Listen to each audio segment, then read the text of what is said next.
Everybody asking how we doing, say we good. Don't need no one to tell me how to live just like they would. It ain't their business, but they in it, I don't know why. Revolved around my life after I found another. Assalamualaikum warahmatullahi wabarakatuh. Waalaikumsalam warahmatullahi wabarakatuh. Oke, baik. Bagaimana kabarnya hari ini? Alhamdulillah baik. Oke, di sini kan sudah saling mengenal satu sama lain? Belum. Oke, sebelum memperkenalkan satu sama lain, alangkah baiknya kita melakukan baca doa agar kegiatan kita hari ini dilancarkan oleh Allah SWT. Adakah yang ingin memimpin? Oh iya. Baik, sebelum kita memulai proses konseling di sini, sebaiknya kita berdoa terlebih dahulu sesuai dengan kepercayaan masing-masing. Berdoa dimulai.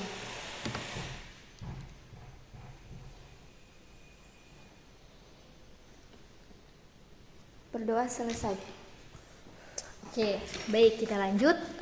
Kita memperkenalkan diri satu-satu, dimulai dari sebelah kanan.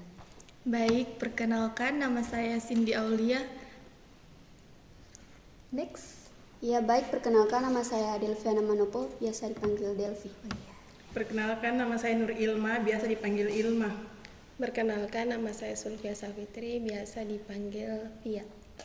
Oke, baik, perkenalkan nama saya Mira Meswari. Di sini saya sebagai konselor dan kalian sebagai anggota konselingnya. Di sini apakah sudah pernah ikut konseling sebelumnya? Belum. Oke, di sini kita mengikuti konseling kelompok. Jadi saya akan menjelaskan sedikit apa itu konseling kelompok. Jadi konseling kelompok merupakan bantuan yang diberi konseli atau guru BK untuk membantu menyelesaikan permasalahan dari masing-masing siswa melalui dinamika kelompok atau konseling kelompok ini. Oke, baik. Sebelum melakukan proses kegiatan konseling kelompok, alangkah baiknya kita mengetahui apa saja aturan-aturan dalam konseling kelompok. Yang pertama, konseling mempunyai beberapa asas. Yang pertama, asas keterbukaan, di mana semua anggota kelompok harus terbuka dengan permasalahannya masing-masing. Asas sukarela, di mana adik-adik atau kakak-kakak yang mengikuti konseling kelompok ini secara sukarela tanpa ada paksaan atau paksaan dari teman maupun orang tua maupun orang terdekat lainnya. Yang ketiga, asas kenormatifan, di mana ketika ada teman atau konselor yang ingin berbicara atau ada yang ingin berbicara, silakan angkat tangan, dan jika ada teman yang berbicara mohon didengarkan, lalu ketika selesai atau menambahkan silakan angkat tangan untuk menambahkannya. Kemudian yang terakhir, asas kerahasiaan. Di sini konseling kelompok tentunya sudah memiliki asas kerahasiaan ini, dijamin kerahasiaannya oleh kita yang mengikuti konseling kelompok ini. Tentunya asas kerahasiaan ini apapun permasalahan yang adik ceritakan pasti terjamin kerahasiaannya oleh kita yang sedang melakukan konseling kelompok ini. Oke, untuk waktunya kita sepakati sesuai dengan topik permasalahannya ya. Iya. Oke, langsung kita masuk ke topik permasalahannya. Ada yang ingin menceritakan permasalahannya? Oke, baik. Di sini adik-adik ada yang mau ingin menceritakan permasalahannya? Silakan angkat tangan. Saya. Oke, Baik. Jadi saya akan menceritakan sedikit tentang permasalahan saya terkait kecemasan belajar di dalam kelas. Jadi saya itu punya kecemasan pada saat di dalam kelas. Saya biasanya ketika mau melakukan presentasi di dalam kelas, saya biasanya memiliki kecemasan. Mungkin kecemasan yang ada itu karena kurang percaya diri, dan yang kedua dilihat teman-teman, dan yang ketiga mungkin ada dosen juga, itu membuat saya merasa cemas dengan Perkenalkan, nama saya Nur Ilma. Di sini saya akan menceritakan tentang kecemasan saya saat belajar di kelas. Yang pertama itu, Saya biasanya cemas ketika melakukan presentasi. Contohnya kayak maju di depan, sekalipun kayak sama teman-teman, tetap cemas begitu. Apalagi ditahu dosennya kayak killer atau kejam begitu. Jadi kalau misalnya kayak disuruh maju begitu, paling deg-degan, gugup, cemas, merasa takut begitu pokoknya. Kalau misalnya kayak maju di depan bicara begitu. Makasih. Next. Saya lagi ya, kecemasan belajarnya saya itu kayak apa dulu? Saya biasanya takut ditunjuk dosen begitu. Sebenarnya sih saya sudah tahu, cuman kalau pas maju di depan itu biasa tiba-tiba saya lupa lantaran takut mungkin. Saya kalau biasanya cemasnya itu kayak apa? Kayak saya mau kayak baku mukakan kayak pendapatku, sama kayak saya mau bertanya, cuman kayak saya takut kalau pendapatku itu nanti kayak tidak diterima itu, dan kayak maksudnya kayak tidak masuk akal atau bagaimana. Jadi kayak saya cemas, kayak padahal saya mau tapi kayak saya tidak bisa mengungkapkan gitu, kayak takut, kayak gugup begitu, kayak kurang percaya diri. Oke, baik. Dari permasalahan adik-adik yang di sini sama ya, kecemasan belajar siswa. Namun ada beberapa di antara adik ini yang termaksud merasa berat sekali permasalahannya, angkat tangan. Kita bisa selesaikan secara berdiskusi dengan teman-temannya maupun konselor. Menurut saya yang paling harus cepat diselesaikan sih permasalahannya Kak Fia. Oh iya. Ada yang ingin bertanya kepada Sulfia? Saya Kak, saya rasa masalah yang harus cepat diselesaikan itu permasalahan dari Kak Fia tadi. Saya izin bertanya, boleh Ibu? Ya boleh. Begini Kak, untuk permasalahannya Kak Fia tadi, bagaimana perasaannya Kak Fia saat ditunjuk oleh teman atau dosen gitu? Untuk melakukan presentasi atau untuk menjawab pertanyaan dari teman-teman. Oke, baik, saya jawab. Jadi untuk perasaan saya ketika ditunjuk oleh dosen atau teman-teman,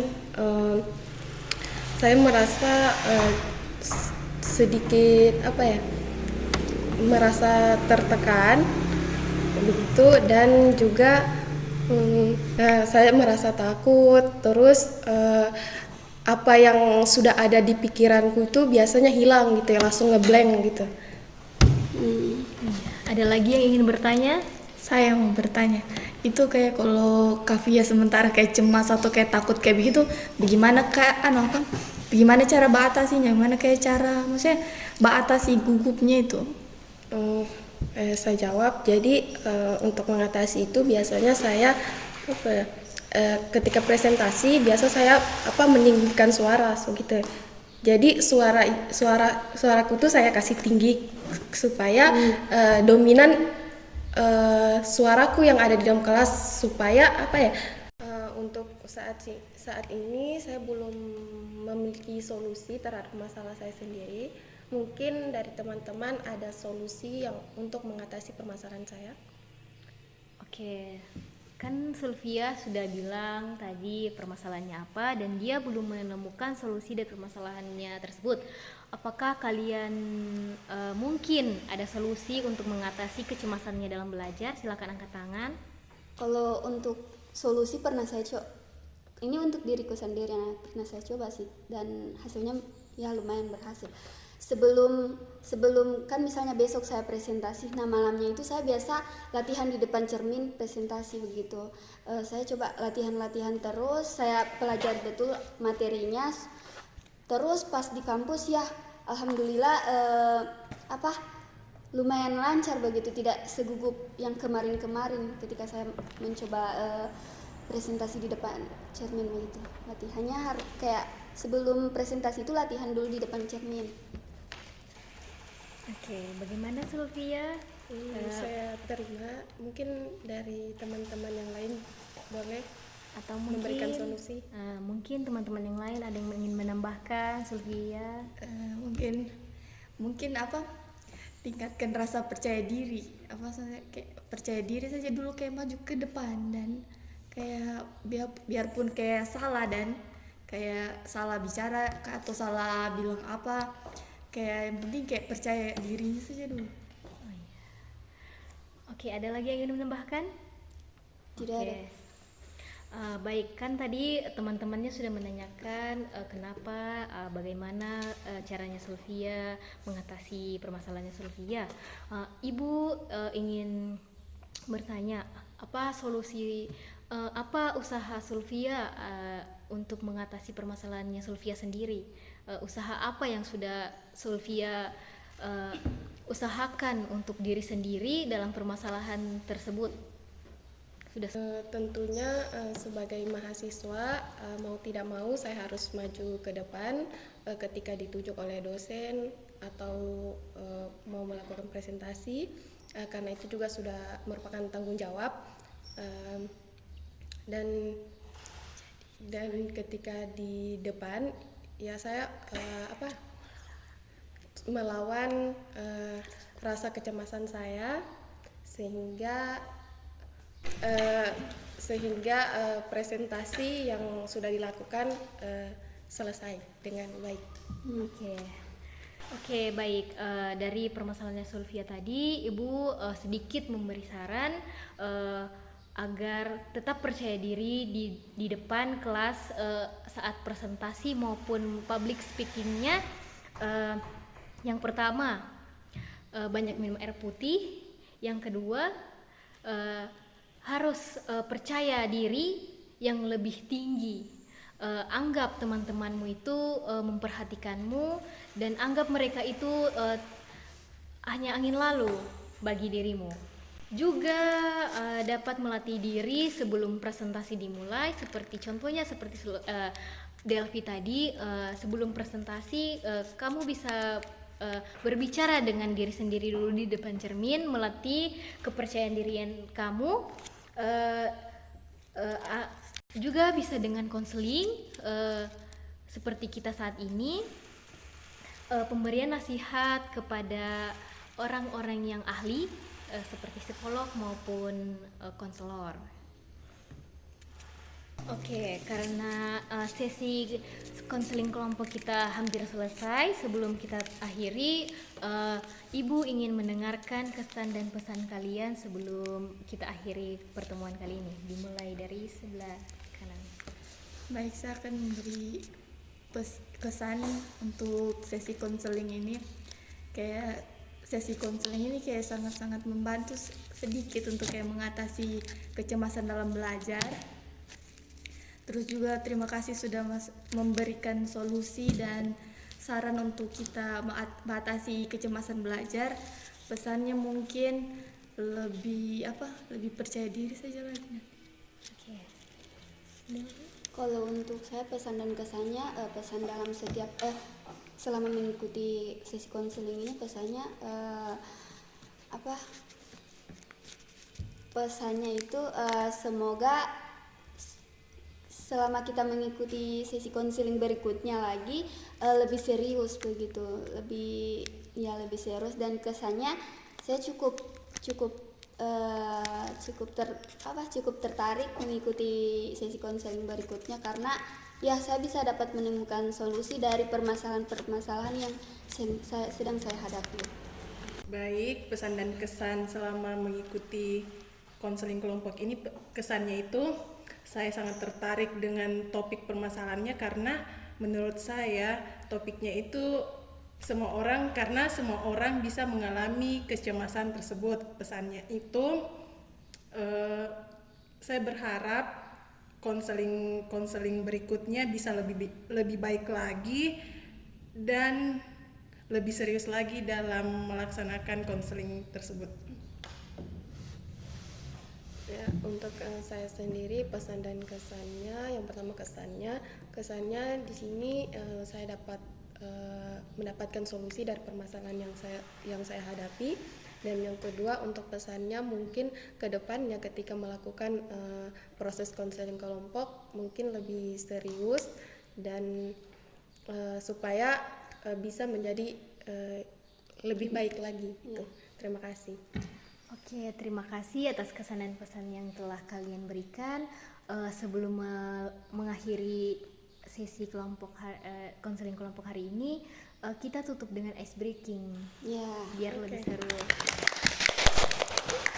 Baik, ice breakingnya yaitu sambung kata. Seperti contoh, ibu bilang saya, terus dia bilang mau, tapi dia bilang saya mau, sampai seterusnya. Iya. Oke, boleh? Boleh. Oke. Aku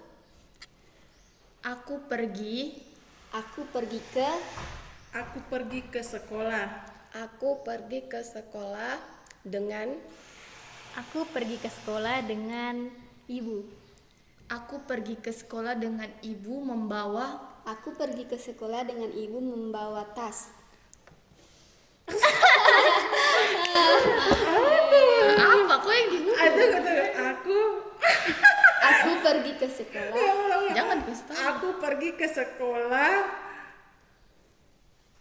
Iya. bersama ibu membawa tas. Oke. Tidak fokus. Ini tidak fokus. Baru sudah. Ulang lagi. Langsung sambung ini, Joy. Kata-kata baru. Tidak, yang tadi saja sama. Aku pergi ke sekolah dengan ibu membawa tas Chanel. Chanel. Iya. Aku pergi ke sekolah bersama ibu membawa tas Chanel untuk bekal. Aku pergi ke sekolah bersama ibu membawa tas Chanel dengan bekal. Untuk bekal salah. Ganti katanya, ganti lagi satu kali lagi. Ganti ulang. Dari Delphi. Aku pergi bersama ibu. Ganti kata. Dari awal. Oh, dari awal. Berarti dari Nanti putar begini. saya mau berbuka Saya mau berbuka puasa. Saya mau berbuka puasa dengan es cendol. Enak. Saya mau berbuka puasa dengan es cendol yang sangat dingin. Saya mau berbuka puasa dengan cendol yang sangat Kau salah, ada S-nya. Kau lupa S-nya. Cuma cendol kawan. Iya, salah. Fokus. Sudah. Oke, kita cukupkan ice breakingnya hari ini dan kegiatannya hari ini. Sebelum mengakhiri, alangkah baiknya kita berdoa dulu. Adakah yang ingin memimpin? Ilma. Oke, baik. Baik, sebelum kita mengakhiri kegiatan konseling hari ini, mari kita berdoa menurut kepercayaan kita masing-masing. Doa dimulai.